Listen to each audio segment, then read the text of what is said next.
ఇస్తానండి, మొత్తం అన్ని ఇస్తాను. అందరి ముందు మాట ఇస్తున్నాను కదా. నువ్వు ఇస్తావురా నానా, కానీ అదో కండిషన్.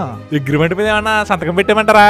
ఎట్టిరా నానా, నువ్వు ఎంత కట్నం ఇచ్చినా, నువ్వు ఎన్ని ఆస్తులు ఇచ్చినా అవన్నీ అమ్మాయి పేరు మీద ఉండాలా. మరి ఆ ఇచ్చిన 80 లక్షలు కూడా ఆ అమ్మాయి పేరు మీద ఫిక్స్డ్ డిపాజిట్ చెయ్యాలి. అదేంటంటే పెళ్లికొచ్చి ఆడతారు కదా, అయినా కట్నం అమ్మాయి పేరు మీద ఎందుకు ఇస్తాం? అబ్బాయి పేరు మీద కదా ఇస్తాం. కాదురా నానా, అస్సలు కాదు. నువ్వు మా ఇంటికి రూపాయి పంపించినా ఆ అమ్మాయి పేరు మీద రావాలా. మరి ఇలా ఎందుకు చెప్తున్నానంటే, మా ప్రసాద్ గడు మంచోడే, కానీ ఎప్పుడైనా ఎదవేసాలేసి ఎదవలో మారిపోయాడు అనుకో, అప్పుడు అమ్మాయి అన్యాయం అయిపోకూడదు కదరా నానా. తెచ్చిన కట్నం అంతా ఎదవకు పోగేసాం అనుకుంటారు కదా. అలాగ అనుకోకుండా, అలాగ అవ్వకుండా బంగారం అయినా డబ్బులైనా ఆస్తి అయినా ప్రతిదీ అమ్మాయి పేరు మీద ఉండాలరా నానా. పెళ్ళంతా నా సొంత ఖర్చులతోనే జరిపిస్తాను. గవర్నమెంట్ జాబ్ ఉంది, అమెరికాలో ఉద్యోగం, లక్షల లక్షల జీతం అని మనం లక్షల లక్షల కట్నం తీసుకోకూడదని నాకు ఈ మధ్య అర్థమైందిరా నాన్న. ఈ కోడల పిల్ల మా ఇంటికి వస్తే అదే 10 కోట్ల విలువైన ఆస్తి మాకు.